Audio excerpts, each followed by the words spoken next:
Alam mo, susunod mangyari dyan, di kita tinatakot ha. Lulutang-lutang ka na lang dyan sa ilog. O ikaw ay patay na lang yan, tihaya dyan sa kung saang basurahan. Kasi nga, kumag-11 yan sa droga. Ikaw ay asset ng pulis. Opo. Paano ka naging asset ng mga pulis? 2021 po, nahuli po yung kapatid ko. User po. Nilabas ko po yung kapatid ko kasi ayoko po makulong yung kapatid ko eh. Pinalit ko po yung amo ng kapatid ko. Tinuro ko po kung saan nakuha yung kapatid ko. Palit ulo ang tawag dyan. Opo. Okay. Tapos sunod-sunod na po yun. Hindi na po ako napatahimik hanggang ngayon po. So ngayon, ikaw pinagbenta rin. Opo, pinagbibenta po nila ako. Papapasukin po nila ako minsan sa malaking grupo. Tapos po, pag nakapasok na po ako, huliin po nila yung tao. Tapos ganun din po yung gagawin nila. Tapos pakakawalan din nila yung tao. No, delikadong buhay mo dyan.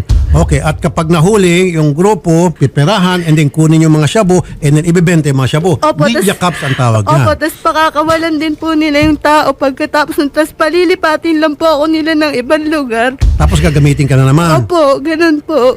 August 19, pinapunta niya po ako sa bahay nila. May utos daw po siya sa akin na ipahatid na basura. Nagkakahalaga daw po ng 63,000 yun.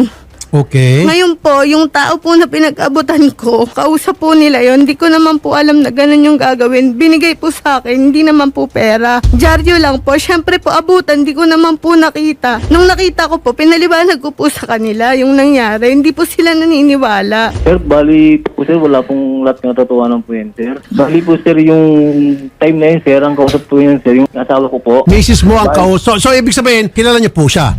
O bali ano po yan, pisanin po ng asawa ko po. Hindi po totoo. Bali ng gabi, nalaman ko na lang na nakiram po pala ng pera kay Mrs. yan. Tapos nang hindi po naibalik po yung pera po ni Mrs., doon po sa akin sinabi ni Mrs. Alam mo, Sargento, medyo palpa ka rin. Sana hindi mo na dinawit ang misis mo dahil pagdating sa hearing, pati mismo mapapatawag dito. Nagpautang kay 63,000. Saan galing yung 63,000? Bali sa loan ko po sir, nag-loan po kasi ako nakaraan po sir eh. Kailan kayo umutang ng 20,000 loan sa sweldo ninyo sa PNP? Sir, hindi ko lang po masigurado sir kung anong buwan. Ay, hindi sir. Pero Dapat meron malalaman mo. Nag-loan ka ng pagkalaki-laki halaga ng pera. Hindi naman bariya yan. Siyempre, malalaman mo anong buwan. Ito, binibigay ito pagkakataon para maklear yung name mo kung talagang mayroon dapat i-clear. So, kailan ka na umutang ng 20,000? February, March po yata sir, parang mga ganun po. Tapos umutang ka ng 300, doon sa 300, ipinautang mo naman yung 63,000 agad dito kay alias Carla na hindi ka kilala ninyo. Hindi po ako sir nagpautang po sir, bali sinigis ko po sir. Willing ka ba, voluntary to, na magpa-lie detector test, NBI ang gagamitin natin, na para patunay na lahat ng sinasabi mo ay totoo. Pati misis mo, ipalay detector test natin kasi dinawit mo rin lang pangalan misis mo Opo, sir.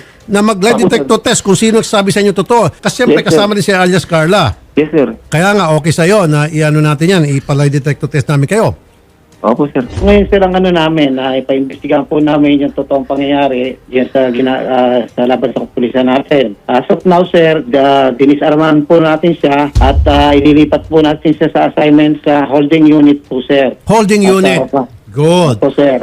Sir, paimbestigahan mo yung mga tauhan nyo dyan. I hope kayo po ay gagawa ng masusing at honest to goodness na investigation dahil marami pong mga tauhan mo dyan mukhang pasok po sa tinatawag na Ninja Cups. Alamin po natin yan po sir na ano at imbestigahan po natin lahat ng ano sir.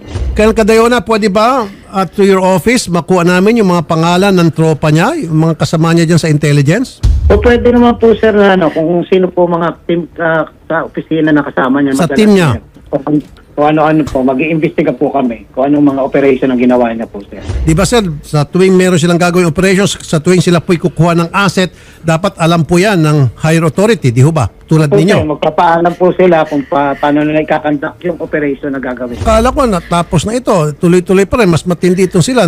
Nagbabanta pa pag hindi magbayad, dudukutin yung bata. Colonel Cadayona, i-release nyo itong si Sargento Benaventura para sa isang lie detector test. Okay po sa inyo? Yes po sir, okay po. Ma'am, pati kayo lie detector test ko rin ha, para malaman ko kung nagsasabi ka ng totoo o hindi. Opo, opo. Ayoko naman nagagamit din kami. Opo. Okay, kami nang bahala muna sa titirahan mo. Lalagay ka namin sa safe house. Sige po. Ngayon, pag lumitaw na ikaw ay nagsasabi, truthful ka, all the way ako tataya sa'yo. Sige po. Ganon din kay Sargento Benaventura, lumilitaw na nagsabing totoo at itong si alias Carla, si sinungaling, kakampi ako kay Sargento Benaventura. Ganon lamang yon. Deal? Opo. Very good.